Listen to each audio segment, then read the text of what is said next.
So today we're going to talk about the Canon 5D Mark II, the OG.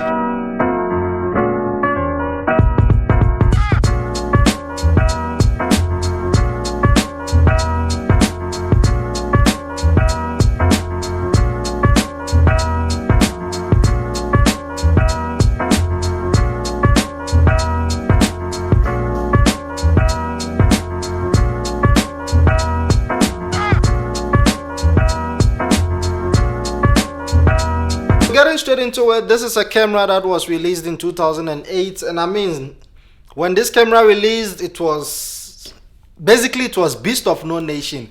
Nobody was able to beat this camera, honestly.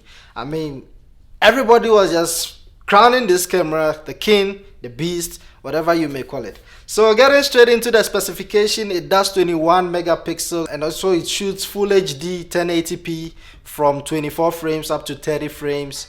Today we're just going to talk about a few disadvantages and advantages of owning this camera. Probably most of you watching this want to get yourself this camera. I don't know, use the camera or rent it out or something. I'm going to start with the advantages. So yes, heading straight to the camera. So this camera got a fixed screen. That is the first thing that I'm going to list here. And I mean, we can't blame Canon because this camera was released in 2008. And trust me, 2008, I doubt if majority of the camera companies were doing articulating screen by then. So this camera does not tilt, it does not flip, it does not go left and right side by side like what you get in the modern days camera, like the 90D or so, those flip up, the Rebel series and all that. This camera does not support two SD card, it's a single SD card. So if you are someone that you really rely on double SD card for your safety, this camera only supports one SD card. And talking of SD card, it also takes the CF card. So if you are someone that you are used to SD card, you have a bunch of SD cards, you still have to buy yourself the CF. This card is quite expensive. This is not the random card that you get in your modern days camera. The SD cards, you can get them for 200 rand, 300 rand in South Africa, but this one you're not gonna get them for 200 rand. Even the lowest capacity, you may find out that it's around 500 rand, 800 to 1000 and up. So that is the disadvantages of when it comes to the card slot. The autofocus system, and this is what a lot of people have been talking about. I think it's quite understandable. We can debate a little bit here and there because back in the days, 2008, it was very hard to find a camera that was very good with their autofocus system.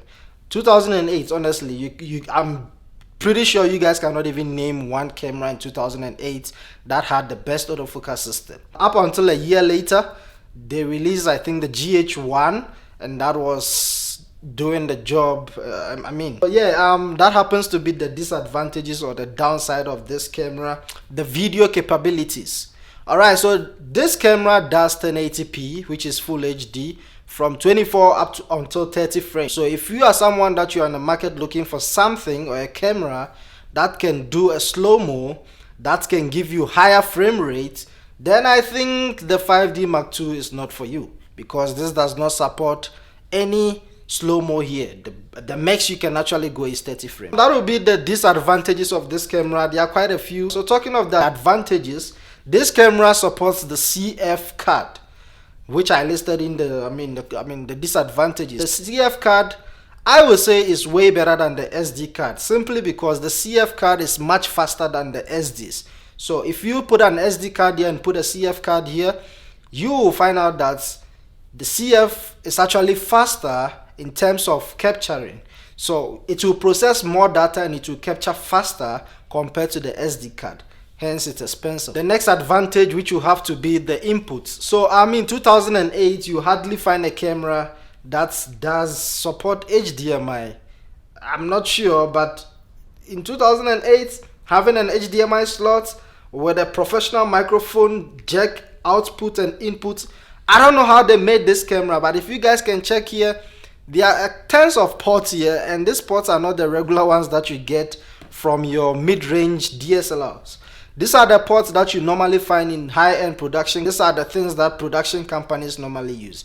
So it's a huge plus if you are actually planning to get yourself into a production company. I guess this would be a huge step up. Talking of shooting photos, you can get yourself up to 3.9 frames per second, if I'm not mistaken, which means you can shoot continuously up to 3.9 or equivalent to 4. So what it simply means is if you want to use this camera for sports photography, or if you want to capture fast movements, you will be able to get yourself up to 4 shots. Let me just say 4 because it's 3.9.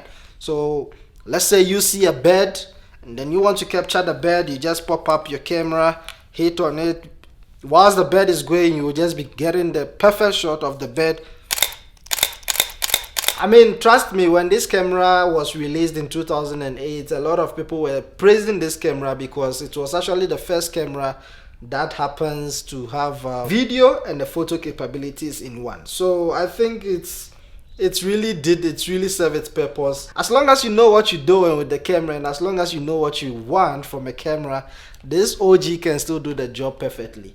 So this camera supports the EF glass, so most of the Canon lenses can still fit in this one here. Still heading on to the advantages. I mean, most of the cameras that are being released these days, especially with the mid-range, I mean the Rebel series and all that, the problem that we are facing now is the construction of the camera. What I mean is, if you take your camera to a jungle, or if you take it out for a shoot, high chances of the camera getting damaged is very high because it's not weather sealed. So with this one, you get a full weather seal. Guys, this thing is very tough. Trust me, you can hit someone with this and the person will not survive. If there's someone who breaks in your house one day, pick up this camera and throw it to his face. It's over. It's game over. It's done. If you are planning to break this camera anytime soon, trust me, you won't be able to break it. And I've seen a couple of reviews, I've seen a couple of videos of people testing its strength. And it even got to a extent of burning it. Yeah, burning it. And it still survived. I think it can still do 10 meters deep down or whatsoever for how long, I'm not sure. But it's waterproof. But I'm not saying go put it in the ocean, please. I won't be responsible for that. This camera got a great battery life. It uses the LPE6 batteries, and these are the type of batteries that you get in your Canon EOS R. You get it in your 90D, you get it on the 6Ds. It's common. I mean, I think that's the most common batteries that you get from Canon. If you even add a battery grip, you even get more.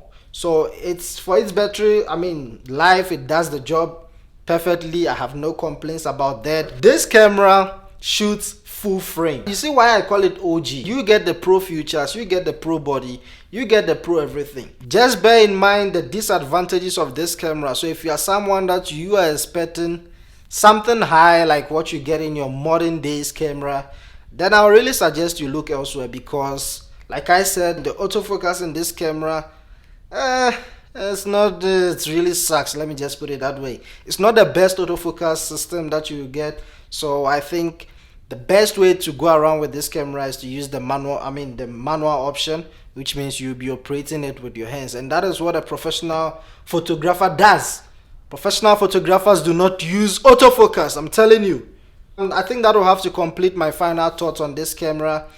If you are someone that you do not have enough money, when this camera came it was a bit expensive, but now the price has dropped due to its age. So you can pick one up in South Africa, maybe around 5,000, 6,000. You can get yourself one. And if you can even get someone who is more desperate, I think you can pick one for even 4,000, just the body. And you get yourself some lenses and you're good to go. So if you are someone that you're planning to up your game in photography, I would suggest you go with this camera, as long as you are not aiming for autofocus system or anything fancy. But if you're a videographer, I would say no, simply because the camera does not do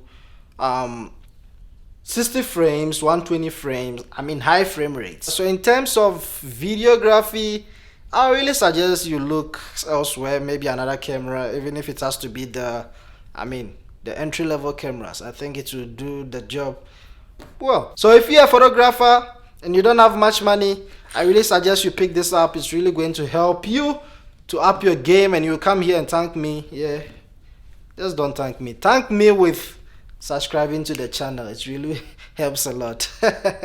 Okay guys, so thank you very much for coming here. It's been always fun. It's wonderful always seeing you guys here. Thank you very much for coming here today. I really appreciate the support. Do not forget to hit on the subscribe button, and I'll see you guys in the next one. Have a nice one.